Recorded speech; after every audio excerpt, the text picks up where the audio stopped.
Bueno, chicos de séptimo técnica, ya estamos terminando el año y lo que queda es columnas y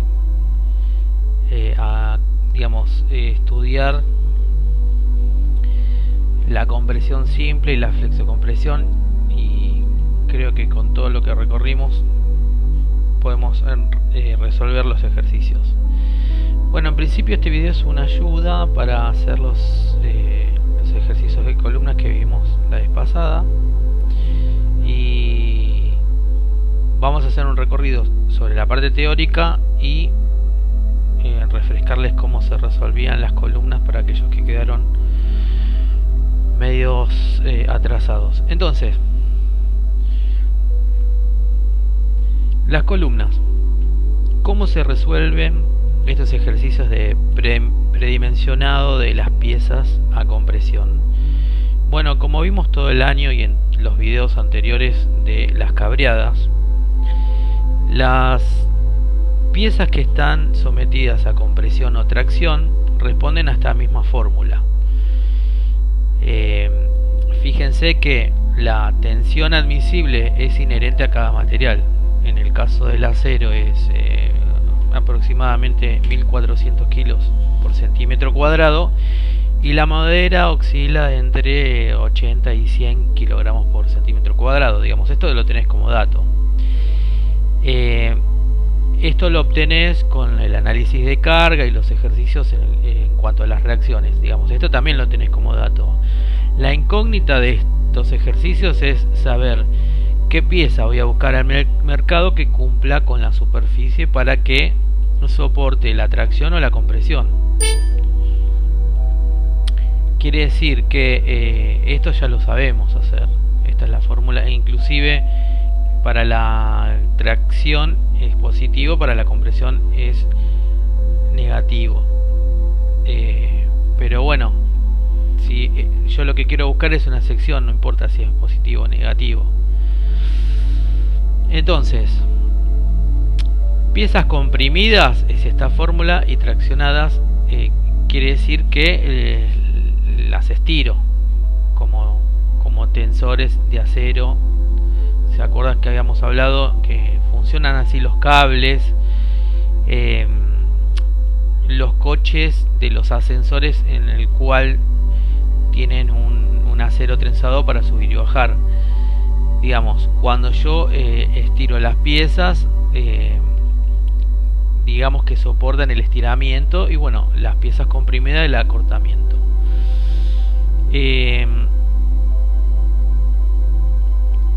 Lo nuevo que tenemos ahora en estas columnas que están sometidas a la compresión es que hay una relación de altura y una relación entre la altura y la sección de la columna o de la pieza. Entonces puede pasar que haya como una, si querés, una desproporción de esta pieza, y que corra el peligro, por más que se banque la carga, que pierda el equilibrio y se ocasione el pandeo. ¿Qué es el pandeo? El pandeo es la pérdida de equilibrio vertical de una pieza sometida a la compresión. ¿Por qué no hay pandeo en tracción? Y claro, porque la pieza está completamente estirada, entonces no hay no hay pérdida de equilibrio, digamos, porque todo atenta a que permanezca el equilibrio. En cambio, cuando vos sometes una pieza a la compresión, puede ser que pierda el equilibrio vertical, y lo que nosotros no queremos que pase es que estas piezas sean inestables.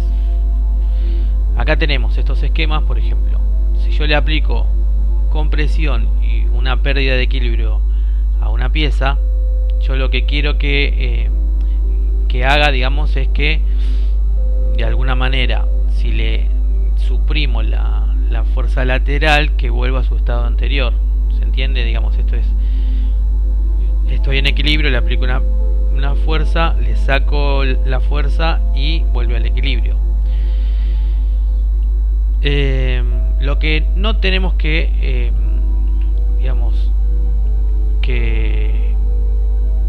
permitir que ocurra es esto de lo inestable, que si le aplico una fuerza lateral a una pieza vertical, que de alguna manera se quede como en un estado deformado, como si fuese una pieza dúctil, como plastilina, como arcilla, como esta situación de que si yo le aplico la fuerza se queda en su estado deformado. Entonces, bueno, y este es un estado indiferente en el cual le aplicas una fuerza, la retirás y queda en su momento, digamos, deformado. Entonces, ¿qué es lo que queremos apuntar a nosotros? Lograr piezas que sean estables, que se le apliquen una fuerza y que esa fuerza, digamos, sea inalterable, digamos, que sea propiamente dicha estable.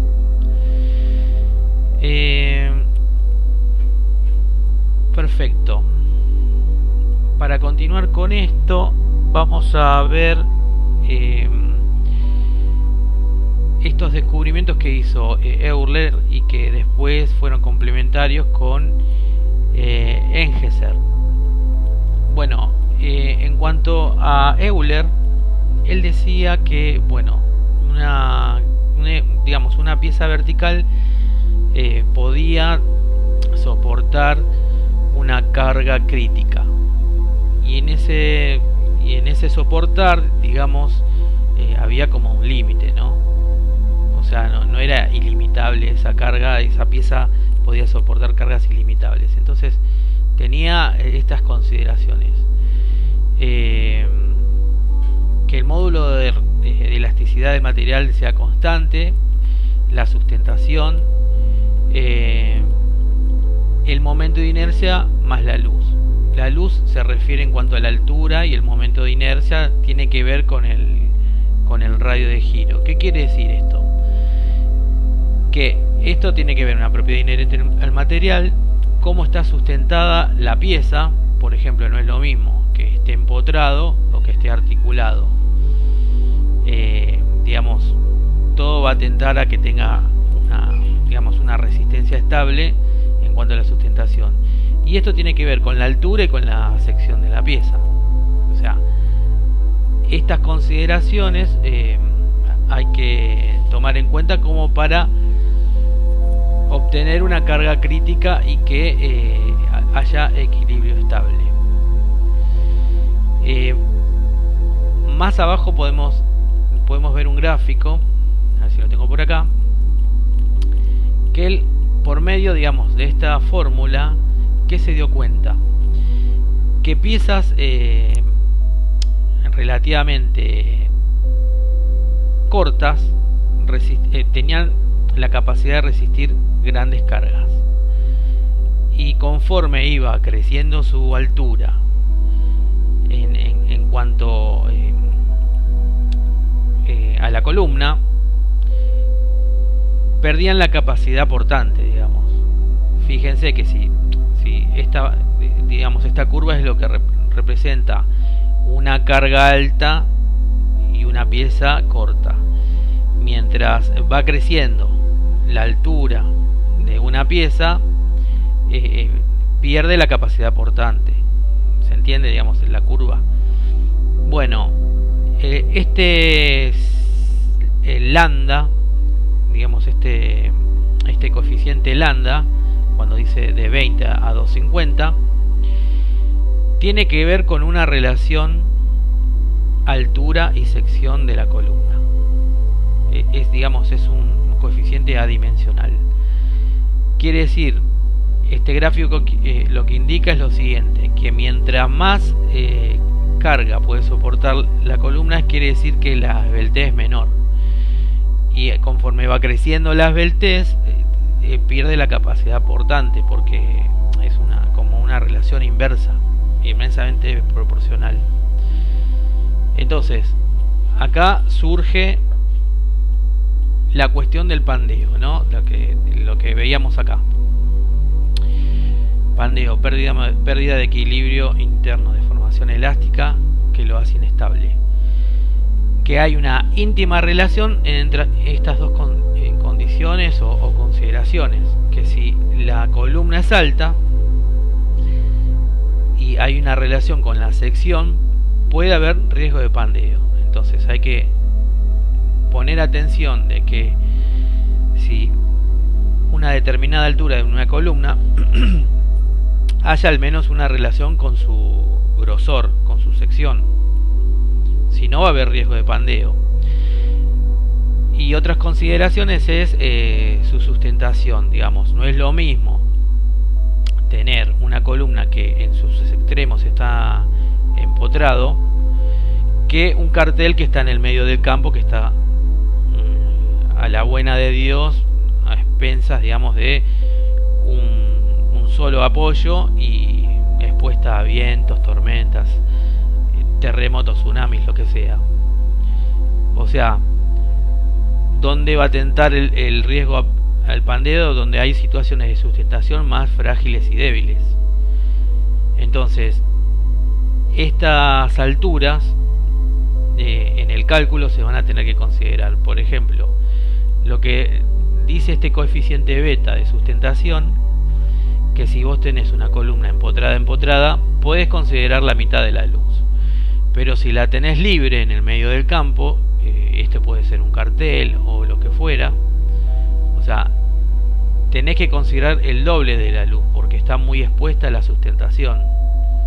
Y así sus intermedios, ¿no? Interpolando las situaciones biarticulado, empotrado, articulado, va bajando, digamos, estas tolerancias en cuanto a la altura.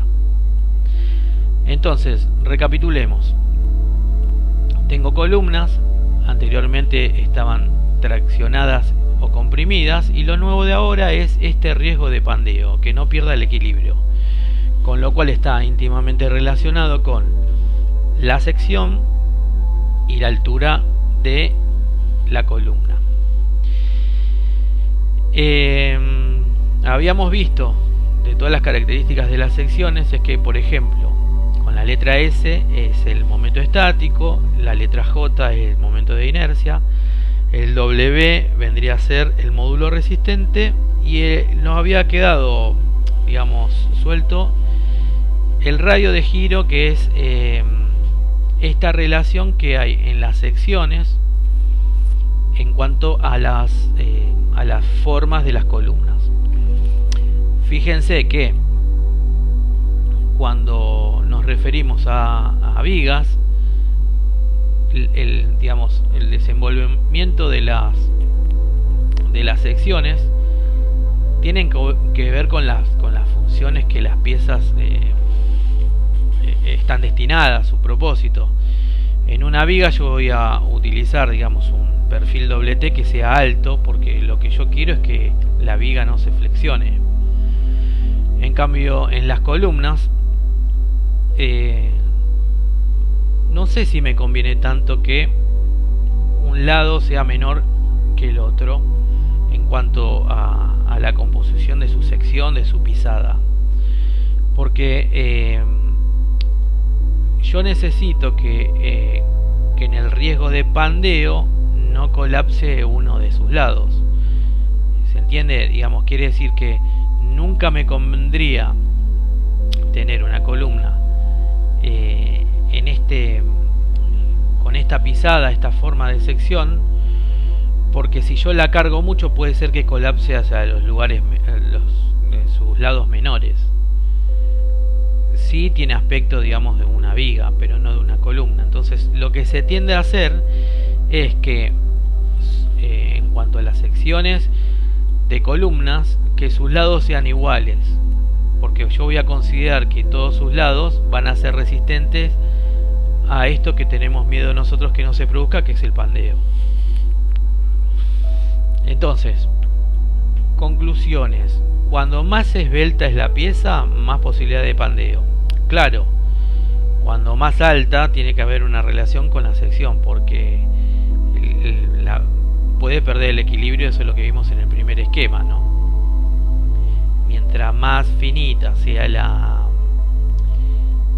columna, es como que da la sensación de que es la pata de un mosquito, digamos. Más allá que las patas de los mosquitos son súper resistentes, pero tiene esa percepción, el elemento estructural. Cuando mayor es la luz de cálculo, más esbelta es la pieza. La esbeltez es esta relación que hay la altura y la sección. Por eso se considera la altura que está directamente proporcional con la esbeltez, ¿no? Cuando mayor es el radio de giro, menor es la esbeltez. El radio de giro es esto lo que estábamos hablando, esta forma digamos asimétrica que tiene las pisadas o las secciones de las columnas, tienen que tender a ser iguales a sus lados. Por eso todas las columnas deben ser digamos homogéneas en el sentido X e Y. Entonces cuando mayor sea la inercia, menor será la esbeltez. Claro, si nosotros decíamos que cuando yo hago vigas altas, le estoy dando más altura, más inercia a una viga porque quiero contrarrestar la flexión.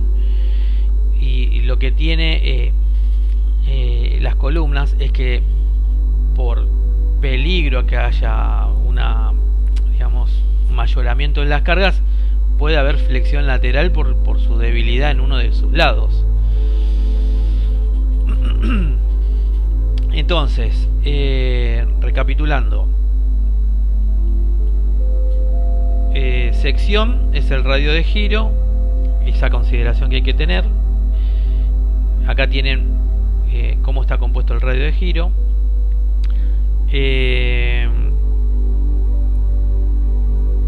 Y la altura de la columna. Y acá teníamos su tercer consideración, que era la sustentación. Bueno, y ahora vamos al procedimiento, cómo se determina este enigma de cuánta sección necesito para una carga determinada. Lo que quería explicarles era algo complementario que había colgado en la clase. Era que Engeser continuó el trabajo, digamos, de Euler, porque habíamos dicho que Euler había descubierto qué carga crítica se puede digamos, proporcionar una columna y que no se pueda pasar de ese límite. Entonces, lo que hizo Engeser, tuvo en cuenta este diagrama de tensiones, deformaciones que tiene el acero. El de madera también tiene un diagrama parecido, no es igual, y vamos a estudiar qué relaciona él lo que descubrió Engeser con respecto a este diagrama de tensiones y deformaciones. ¿Qué indica este diagrama? Este diagrama es dos ejes cartesianos y X, que muestra cómo es el comportamiento de las tensiones con respecto a las deformaciones. Fíjense que hay una parte que es proporcional. Proporcional es porque acá hay una función lineal llamada la ley proporcional de Hooke, ley de Hooke, que lo que está mostrando es que si nosotros otorgamos una carga a la columna, se deforma con ciertos valores. Si quito esa carga, vuelve a cero. O sea, quiere decir que esto se comporta como si fuese un elástico. Yo presiono, se deforma, quito el dedo y vuelve a su estado original.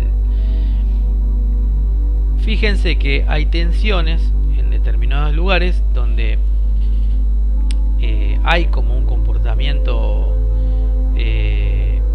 lineal y deja de comportarse en forma lineal. Esta parte se llama fluencia. ¿Qué quiere decir? Que hay una una carga constante sometida a la columna y hay un reacomodamiento de sus moléculas y demás, es como que sí, que me deformo, que no me deformo, que me deformo, que me deformo. O sea, aguanto la carga y estoy como, si querés, temblando. Después hay toda una curva que parece una parabólica y hay un punto, el punto debe ser este punto medio donde se ocasiona la falla. Está bien, acá no está el valor, pero me acuerdo que el maestro Perlés nos contaba, te decía, ¿dónde es más importante, digamos, el funcionamiento de la columna? En esta parte, en esta parte, en esta parte. Y nosotros decíamos, bueno, en la etapa elástica, porque acá no, porque acá vos no percibís que está pasando algo. En cambio, en la parte de la afluencia, cuando la columna está aguantando, está temblando, te está diciendo rajá porque se cae todo. Es tan noble el acero que te está dando tiempo para que escapes y que salve vidas, que no se muera nadie. Mediante una contingencia te está dando tiempo como para que evacúen el edificio. Está bien, fíjense que nosotros calculamos una tensión de casi 1400 kilos y falla como a 3500, 4000 kilos. O sea, se banca 3 veces más. Entonces, qué fiel que es el acero. ¿Qué vamos a hacer nosotros? De 2200 kilos por centímetro cuadrado le aplicamos un coeficiente de seguridad y siempre vamos a estar calculando por acá, digamos, estamos en una tensión de trabajo que es súper seguro. O sea, el acero en estructuras es muy confiable. Entonces, Engeser, ¿qué hizo? Dijo, ¿qué pasa si yo sé que acá se termina mi etapa elástica? Y si puedo determinar qué carga puede soportar en este límite. Entonces él descubrió que justamente respetando la curva de Euler encontró un valor en el cual yo no me puedo pasar de esta tensión en cuanto a la carga de la columna. Digamos, sometió a las tensiones a las columnas y decía, bueno, si yo tengo este lado que es digamos, este gráfico que es proporcional, tensiones y deformaciones, y acá hay un límite donde no me puedo pasar, ¿cuál sería la esbeltez ideal como para que la columna reciba la carga óptima o no me pase de esa carga? Entonces descubrió más o menos que en los 1760 kilogramos por centímetro cuadrado hay una relación de esbeltez de 104. Acuérdense que de 20 a 250 es el coeficiente adimensional que te da la información de la esbeltez. Bueno, con este número él podía determinar que es una proporción, digamos, ideal para una tensión admisible del acero de 1760 kilos por centímetro cuadrado. Entonces, esto en cuanto a todo lo teórico. Ahora, y bueno, ¿de qué nos disfrazamos para hacer estos ejercicios? Es muy fácil. Lo primero que hay que hacer es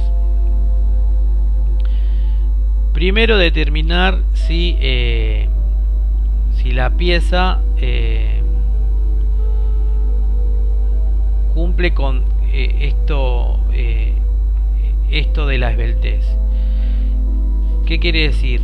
Que si yo conforme a la sección del radio de giro y la luz de cálculo con respecto a la sustentación me da un número menor a 20, que era lo que estamos viendo en este gráfico, es que no hay riesgo de pandeo, porque la columna es muy corta, muy baja.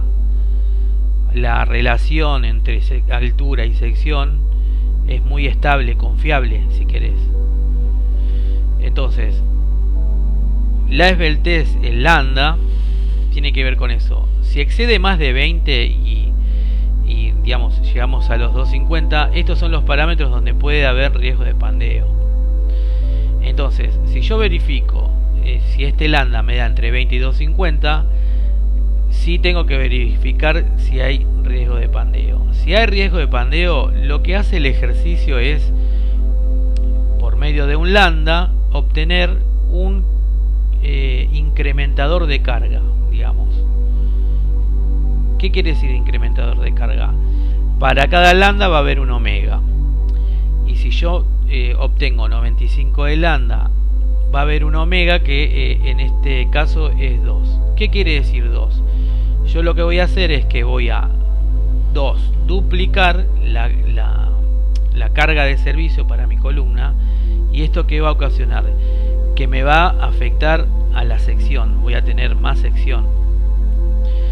Lo que quiere decir esto es, cuidado, porque como es tan esbelta la columna, puede haber riesgo de pandeo. Y para que no haya riesgo de pandeo, lo que yo tengo miedo es que pierda el equilibrio vertical. Entonces te sugiero que con un incrementador de carga calcules la sección como si fuese el doble. ¿Se entiende? Digamos, ese es el relato del cuentito. Yo tengo que verificar si hay riesgo de pandeo. Si hay riesgo de pandeo, lo que hace el omega te dice ponele más carga y calculalo para que la sección sea más gorda o más ancha en los dos sentidos. ¿Estamos de acuerdo? Esos son los ejercicios rápidos que podemos decir, que nada que ver con los primeros que hacíamos en cabreadas. Sacábamos la compresión, la tracción, sacábamos con esto la sección y listo.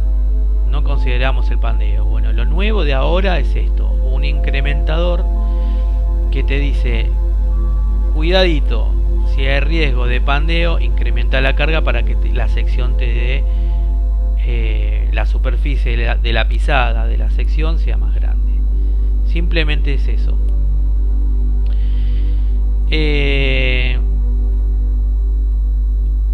Algunos otros ejercicios son más complicados, no porque sean complicados, pero mira qué fácil, te lo explico rápido y ya terminamos acá porque se está haciendo medio largo, más o menos. Bueno, cuando yo necesito la sección para hacer esta relación de radio de giro y altura para obtener el lambda, ¿se acuerdan?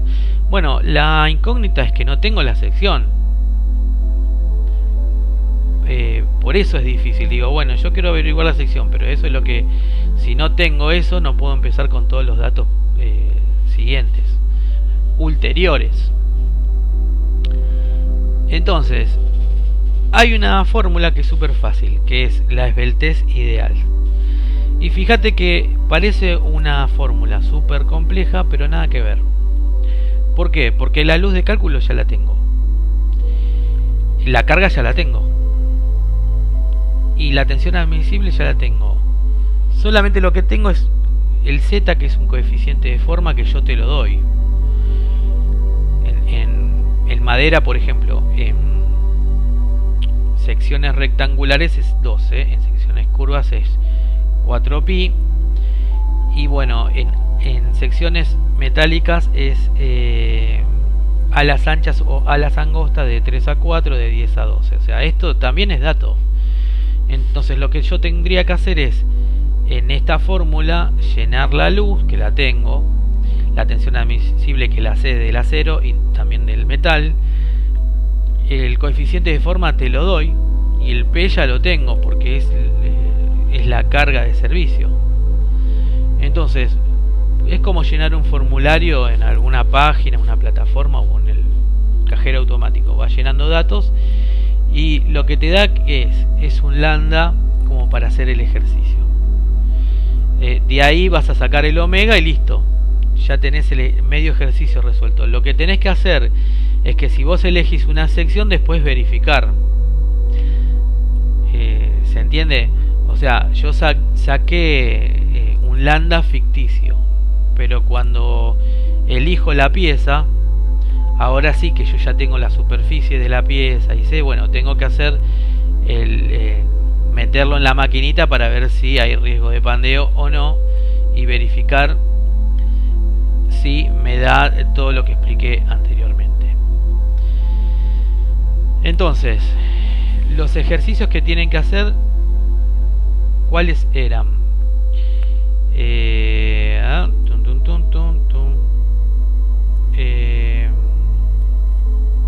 Era esto. No, estos eran los ejemplos, eran estos. Primero tenían que calcular. ¿Estamos de acuerdo? ¿Eran estos? Sí, estos. Claro, estos eran. Este es el ejercicio 1 y este es el ejercicio 2.